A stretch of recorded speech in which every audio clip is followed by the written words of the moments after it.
Volodymyr Zelensky is expressing hope that U.S.-brokered peace talks in Geneva next week would be substantive. Ukrainian, Russian and American delegations are due to meet in the Swiss lakeside city as U.S. President Donald Trump seeks to push through a deal to end the 4-year-long war.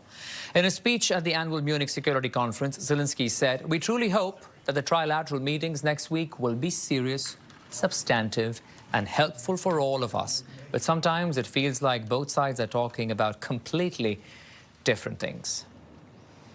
With me now is Andrew Rasiulis, retired official of the Department of National Defense. Sir, good evening and thanks for your time.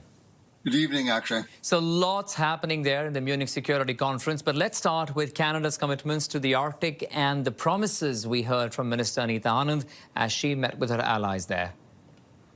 Yeah, the Arctic for Canada right now is the logical priority, but it's actually much easier than Europe is in terms of potential threat from Russia. The Russian behavior and the Chinese behavior in the Arctic is more what intelligence people call within the realm of normal, and they're not threatening or aggressive. Yes, they are increasing their military footprint, but so are we. And there's a kind of a balance there. So there's less of a tension in the Arctic as there is, of course, in Europe and Russia, Ukraine, where there's an active war, not just tension. So, yeah, Arctic is good, and Canada is clearly moving in that direction, but I think it's a very paced and measured thing, and there's not really a panic here. So let's talk about where there is that real tension, as you were mentioning. Anita Anand also met with the Minister of Foreign Affairs in Ukraine and reinforcing Canada's support to Ukraine as this war marks its 4 years with Russia. We know that trilateral talks are expected in Geneva. What are you thinking about where this is headed? Well, the big issue is going to be the territory. We keep talking about it because it's still there. And Zelensky today kept talking about it. In fact, he got harder on the territory issue. He said, we can't walk back from it.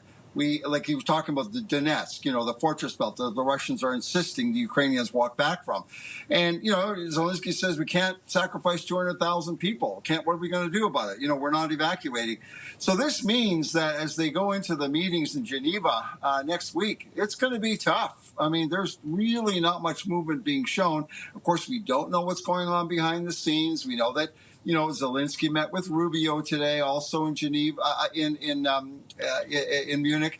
But I think it's going to real tough hole. And Rubio himself said he's not sure there's going to be a deal. I mean, Trump's very optimistic, and Witkoff and Kirchner, they're optimistic. Right. I hope they're right, but I'm not sure. I mean, Rubio's not sure, basically. Yeah, I want to touch upon something else as well. We know tensions are brewing in the Middle East as well. So let's talk about the situation in Iran. Canada also today saying, Minister Anand, that we want to see a regime change in Iran, period.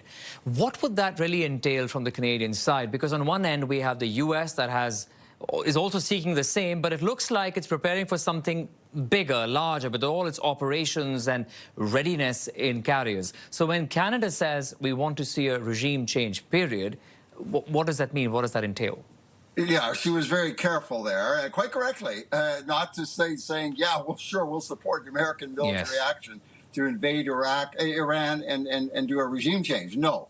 I mean, Canada certainly wouldn't have any military force to contribute to that, and we're not even sure that that is the correct, approach, that using military force is the proper instrument to achieve regime change in Iran.